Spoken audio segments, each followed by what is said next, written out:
Okay, let's do some set 2 problems. I'm going to skip over number 4. Simply, you're drawing some circles there. You know how you can do this, a particle, antiparticle. Um, you can go ahead and do that. It's probably just, again, just a good visual, but we're gonna move on to number 5. Because subtracting a number gives the same result as adding its opposite, the subtraction problem 4 minus 6 has the same answer as the addition problem 4 plus negative 6. Now we've already done that. We've done that several times.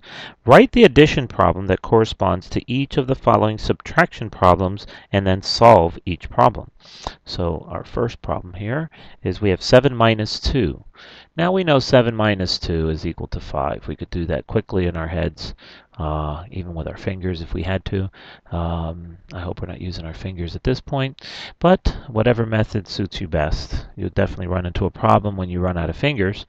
Now we could rewrite this, as they ask, as an addition problem. So actually, let me go underneath it just so we can illustrate it better.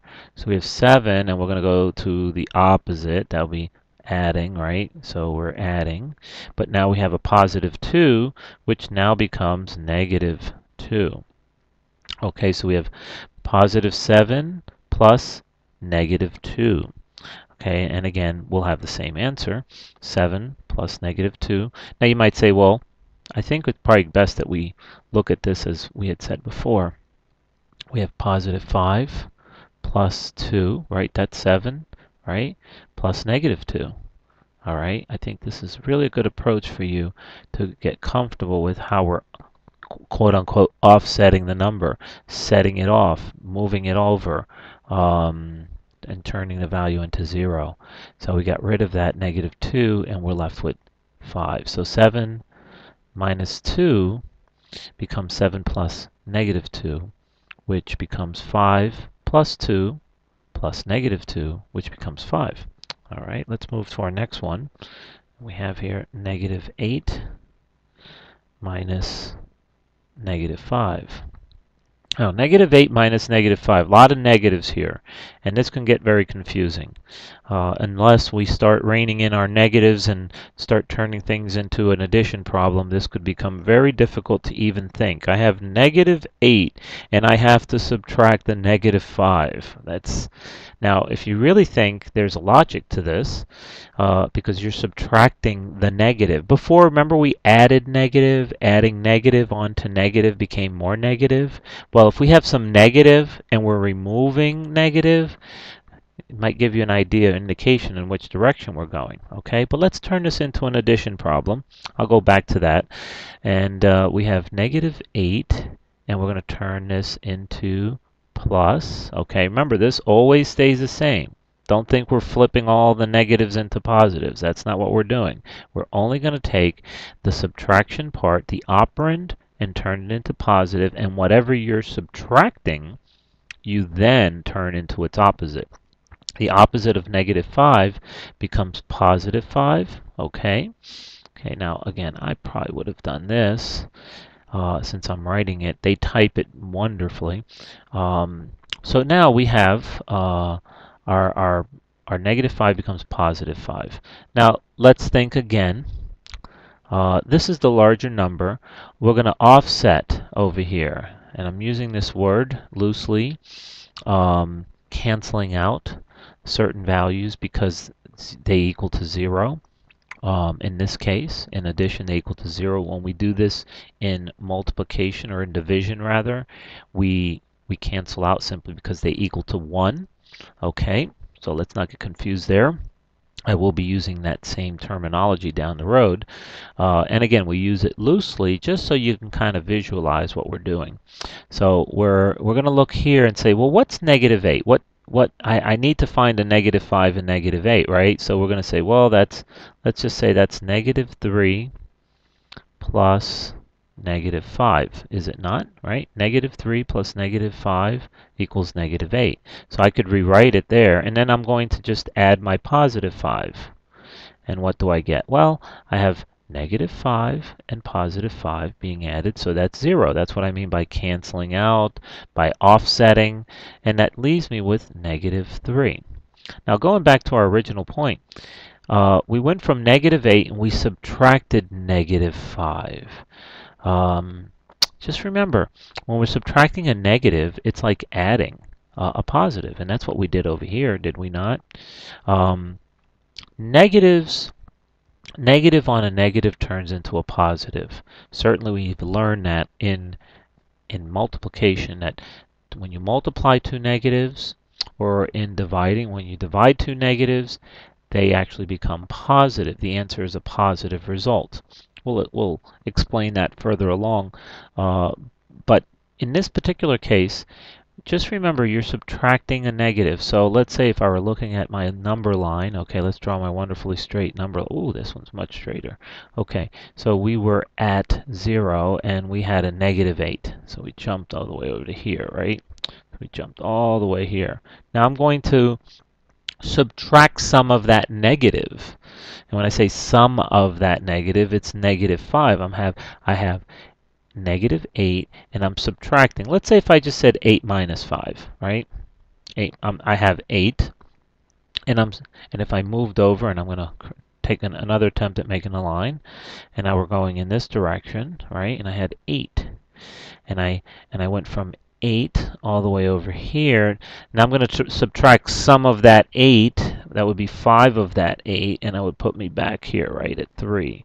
So 8 minus 5 are, now these are both positive, right? We're looking at these as positives. Now these are both negative. So I have some -8. I have a number that's -8, and I'm going to subtract some of that. Because I went -8, I'm going to take away -5, which actually means I'm going to go in this direction and put myself at -3. Now we already did that using our wonderful arithmetic method, but I wanted to illustrate how we had this big negative and we took away this part of it, okay? We subtracted a negative. Now, sometimes it's difficult to get our brain around this, okay, fully, subtracting negatives. There's another approach that I've taken in teaching my students in subtracting a negative. And I'm giving you all these hoping that something here particularly clicks in terms of this, in terms of visualizing the subtraction of a negative. Let's go back to our bank, and let's say you had deposited $100, and then you went to the bank and you took out $20, right? Which gave you, okay, we had a balance here of 100, and now we subtracted, or 100 plus -20 would give us 80.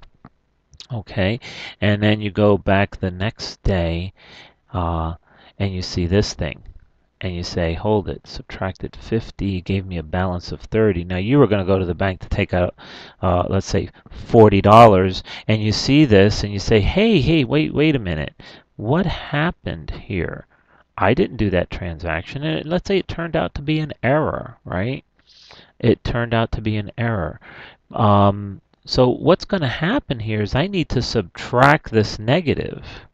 Or at least the bank does, to correct the problem. Are they not going to subtract it?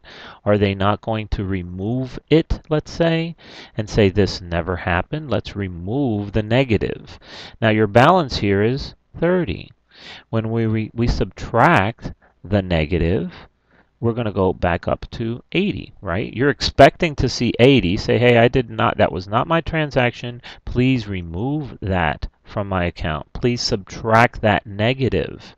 Well, when you subtract the negative, it's going to become a bigger number. It's going more positive. So this is kind of a way of doing it. You might say, well, I'm just going to ask them to add 50. Okay, well, no, there's no adding 50 to your account. They're actually going to remove this. So when you go back later on, this would never even existed. They're going to subtract it from the system. In fact, when you go back, it's probably going to look more like this, okay? They're just going to go one day and they're just going to say, oop, it's gone. Now you're at 80, okay? It leaves a big white spot there.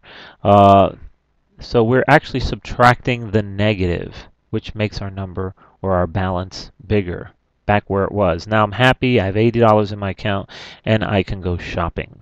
So that's another way of looking at this negative. We'll discuss this further along in class. Now you have a few more problems there in number 5, and you can just go ahead and do your problems. We have 3 minus 4, which becomes 3 plus negative 4. We have negative 5 minus negative 8, which becomes 3 plus positive 8, or 3 plus 8. Or, excuse me, negative 5 minus 8. I'm looking at the one above it. Negative 5 minus 8 becomes negative 5 plus positive 8. Okay, we're changing the operand from minus to plus, and we're changing the value from negative to positive. E would be 6 minus negative 1, and that would be 6 plus positive 1. Negative 2 minus 3 would be negative 2 plus negative 3. Okay, we're going to move on to our next problems in our next video.